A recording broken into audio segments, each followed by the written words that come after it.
Mehmet Ali onu da kes, o şeyin kafasına değecek olan. Tamam. Öyle mi? He. Kes. Rahat, dört çarpsın.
Öncelikle İlka Haber Ajansı'na teşekkür ediyorum.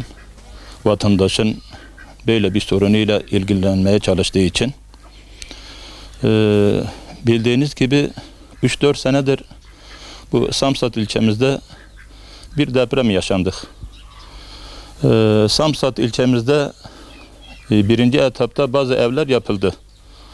Ama maalesef ikinci etapta köylerde hala hiçbir şey yapılmamıştır. Vatandaşımız bu konuda mağduriyetini gelip bize anlatıyor. Ve biz de sizin aracınızla inşallah devletimize sesimizi duyurmaya çalışıyoruz. İnşallah sesimizi duyarlar da bizi biraz önce bu mağduriyette giderirler. Köylerde altyapı diye hiçbir şey kalmamıştır. Çocuklar okula gidemiyor. İnternet diye bir şey yoktur. Yani gerçekten çok mağdur oluyoruz. Bu konuda bir an önce bu köylere de bir el atsınlar, bu mağduriyetimizi gidersinler. Depremden beri çok sıkıntılar çekiyoruz. Kışın artık önümüzde kış geldi mesela şimdi. Konterlerde mesela şimdi gerçekten kışın zor oluyor. Soba kurulamıyor. Klimadır mesela şimdi, yani ceyran gittiğinden mesela şimdi yani o soğukta vatandaş mesela sabaha kadar soğukta geçiriyor geceyi. Bu konuda hükümet olarak sesimizi duyururlarsa İnşallah biz de vatandaş olarak Allah razı olsun deriz. Tabii çok büyük bir talihsizlik, yani 3,5-4 seneye kadar herhangi buraya bir çivi çakılmadı. Bu da benim kanaatime göre büyük bir talihsizlik. Elazığ'a bak, Malatya'ya bak. Onlar sıfır bina yaptı. Ondan sonra da herkes şu an için oturuyor. Orada deprem olmuş, burada da olmuş. Burada hane başına 1,5 lira verdiler, 1500 lira. Orada 45-50 bin lira verdiler. Benim kanaatime göre burada büyük bir haksızlık var. Talebimiz hazır konut kredisinden para talep ediyoruz. Alam خوانیو دا غوزن تشت اگنا غوزن بنی واقعا تونه دا دمرنا و برو مر خوانیو لیکن قریدیه مادن ام تقصید پاری خوب بدن یا میک دولت دا غوزن خوانم رازی رسادونه بنی واقعا تونه دا مسافر اگه شون تنه کار که اگه ماته شون تنه بنی وردا یوشه میشتم که تنه بنی واقعا تونه دا چوبینه ایسو ایداره دیگه ام خورد دارتین سیمیول زفستانی سورم و حسنانه چی دو جامدن و گرمونه به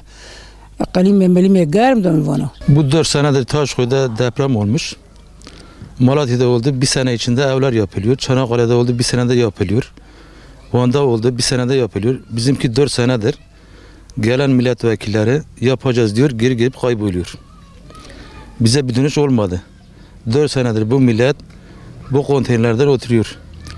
6 kişilik, 7 kişilik, 10 nüfusluk bir ev bir konteynerin içinden oturuyor.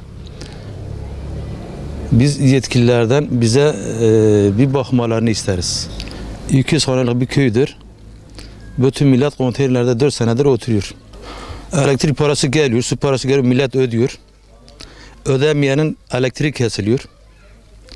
Fakat Samsat'ta hiç kesilmedi. Bütün su ve elektrik parası bedavaydı. Bizim sıkıntılar saymakla bitmez. Milletvekilleri geliyor diyor biz işinizi halledeceğiz, yapmıyorlar. Gidiyorlar 2-3 ay sonra gelmiyorlar. Bir diyorlar sizi Adıyaman'a götüreceğiz. İşte evinizi Adıyaman'da alın. Size para ödeyeceğiz. Bir diyorlar sahabeye götüreceğiz. Hiçbir şey yok yani.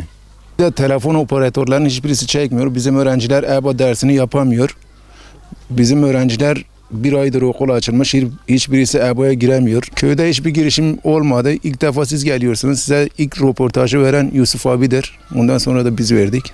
Yani sesimizi yetkililere duyurmanızı istiyoruz. Sıkıntıları saymakla bitmez bu sıkıntılar. Köyde çocukların halini görüyorsunuz. Ne internet var, ne telefon doğru dürüst çekiyor. Hiçbir şey yok. 3,5-4 senedir deprem de olmuş. Bu depremden dolayı millet halen konteynerde yaşıyor. 3 çocuk mesela kişi başına konteyner verildi. Şimdi ilk evlenenler yani evlendikten depremden sonra kimisinin çocuğu oldu mesela. Millet o konteynere de sığmıyor. Devletin buna bir çözüm bulmasını istiyoruz. Samsat'ta ihale oluyor ilçede. 2. etapta yapılıyor. Köylerde hiçbir şey yok şu an. Su akmıyor ki. Ayda bir geliyor ya da gelmiyor. Doğru şu anda gene gelmiyor su. Sıkıntı var. İnternetimiz yok burada. İnternet çekmiyor ve telefonlarla, tabletlerle girilmiyor. Tabletin dağıtmasını istiyoruz. Depremden dolayı hiç kimse herkes konteynerde bir elektrik gidiyor bir gelmiyor, bir gün geliyor bir gün gelmiyor.